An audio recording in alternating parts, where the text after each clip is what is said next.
दोस्तों, कोलकाता के आरजी कर मेडिकल कॉलेज एंड हॉस्पिटल में हुए एक ट्रेनी डॉक्टर के साथ दुष्कर्म और हत्या की खबर ने पूरे देश को झकझोर कर रख दिया है।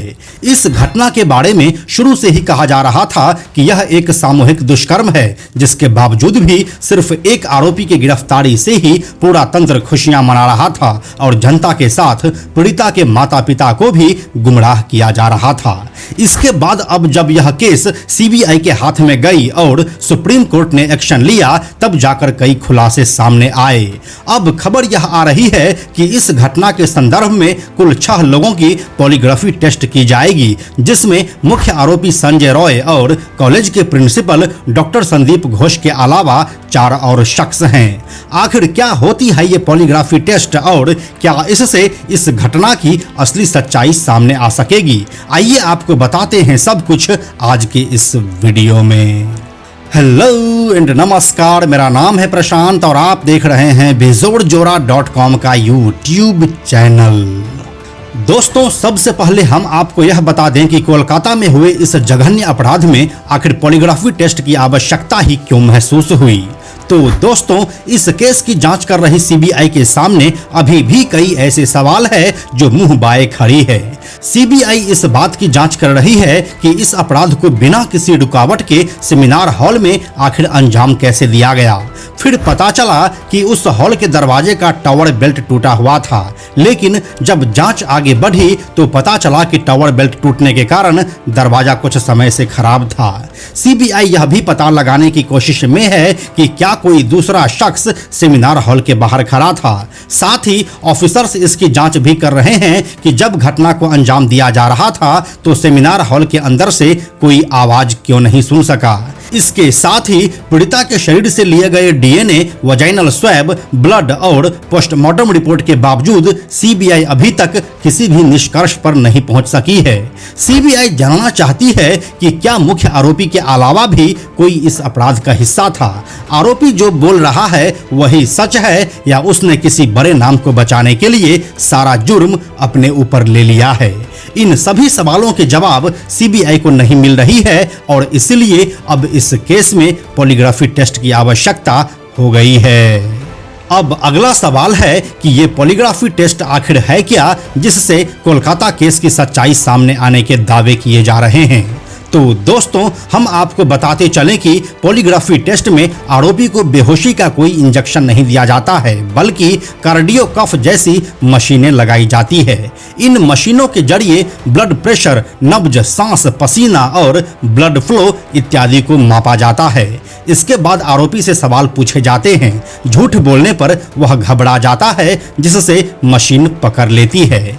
इस तरह का टेस्ट पहली बार 19वीं सदी में इटली में हुआ था और फिर बाद में साल 1914 में अमेरिकी साइकोलॉजिस्ट विलियम मैरास्ट्रोन और साल 1921 में कैलिफोर्निया के पुलिस ऑफिसर जॉन लार्सन ने भी ऐसे ही मशीन बनाए। दोस्तों, एक जरूरी बात हम आपको यहाँ पर बताते चलें कि पॉलीग्राफी टेस्ट नार्को टेस्ट से अलग होता है और इसे करने के लिए कोर्ट से परमिशन भी लेनी होती है। अब क्योंकि यह पॉलीग्राफी टेस्ट नार्को टेस्ट से अलग होता है, तो चलिए आपको थोड़ा सा नार्को टेस्ट के बारे में भी बता देते हैं। दोस्तों, जब कोई शातिर अपराधी बचने के लिए अक्सर झूठी कहानियां बनाते हैं और पुलिस को गुमराह करते हैं, तो ऐसे स्थिति में उनसे सच उगलवाने के लिए नार्को टेस्ट किया जाता है। नार्को टेस्ट में साइको एक्टिव मेडिसिन दी जाती है, जिसे ट्रुथ ड्रग भी कहा जाता है, जैसे सोडियम पेंटोथल, स्कोपोलामाइन और सोडियम अमाइटल। सोडियम पेंटोथल कम समय में तेजी से काम करने वाला एक एनेस्थेटिक ड्रग है और इसका इस्तेमाल सर्जरी के दौरान बेहोश करने में सबसे ज्यादा होता है। ये केमिकल्स जैसे ही नसों में उतरता है, शख्स बेहोशी में चला जाता है। बेहोशी से जागने के बाद भी आरोपी आधी बेहोशी में ही रहता है और इस हालात में वह जानबूझकर कोई भी कहानी नहीं गढ़ सकता है, इसीलिए सच बोलता है और यही नार्को टेस्ट का पूरा प्रोसेस होता है। दोस्तों, एक सवाल यह भी है कि क्या कोई पॉलीग्राफी टेस्ट में सच को छुपा सकता है। तो हम आपको बताते चलें कि इस टेस्ट में पूछताछ के दौरान शरीर में होने वाले बदलाव या घबराहट से यह तय नहीं किया जा सकता है कि आरोपी कुछ छुपा रहा है या झूठ बोल रहा है। हालांकि यह सच को पता करने का एक माध्यम जरूर हो सकता है। एक रिसर्च के मुताबिक अगर कोई व्यक्ति अपने इमोशन को कंट्रोल में रख सकता है तो इस जांच से उस पर कुछ खास इफेक्ट नहीं होता है, और अगर आरोपी के दिए सही जवाब को एक्सपर्ट गलत बताकर उस पर दबाव बनाने लगते हैं तो वह नर्वस होने लगता है। आमतौर पर उनके नर्वस होने पर ही ये मान लिया जाता है कि वह झूठ बोल रहा है। हालांकि कई मामलों में इस जांच के जरिए असली अपराधी को भी पकड़ा गया है, जिसे कोर्ट ने भी एडमिट किया है। और अब आखिर में हम आपको यह बताते चलें कि कोलकाता केस में किस किस का पॉलीग्राफी टेस्ट होने जा रहा है।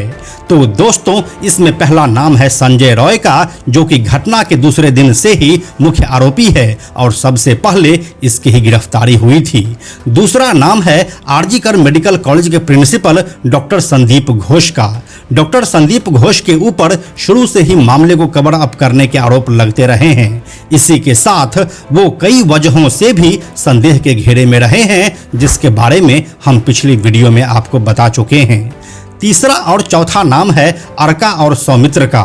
ये दोनों ही पीजीटी के फर्स्ट ईयर का स्टूडेंट है और इन दोनों की उंगलियों के निशान घटना वाले दिन सेमिनार हॉल में मिले थे।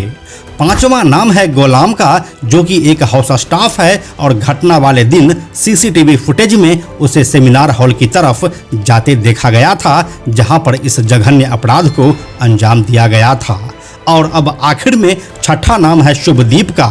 वो एक इंटर्न है जिससे आखिरी बार पीड़िता ने फोन से बात की थी।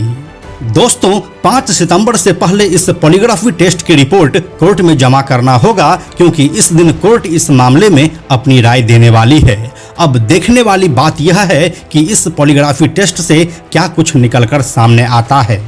बाकी इस वीडियो के बारे में आप क्या सोचते हैं, हमें कमेंट में लिखकर जरूर बताइए। हम जल्दी मिलते हैं आपसे एक नए वीडियो के साथ। और साथ में हम आपको यह भी बता दें कि आप में से 97% ऐसे लोग हैं जो हमारी वीडियोस को देखते तो हैं, लेकिन हमारे चैनल को सब्सक्राइब नहीं करते हैं। ऐसे लोगों से हाथ जोड़कर हमारी विनती है कि अगर आपको हमारी वीडियोस पसंद आती है तो आप हमारे चैनल बेजोड़ जोड़ा को सब्सक्राइब जरूर कीजिए। यह वीडियो अगर आपको पसंद आया तो इसे लाइक और शेयर जरूर करें।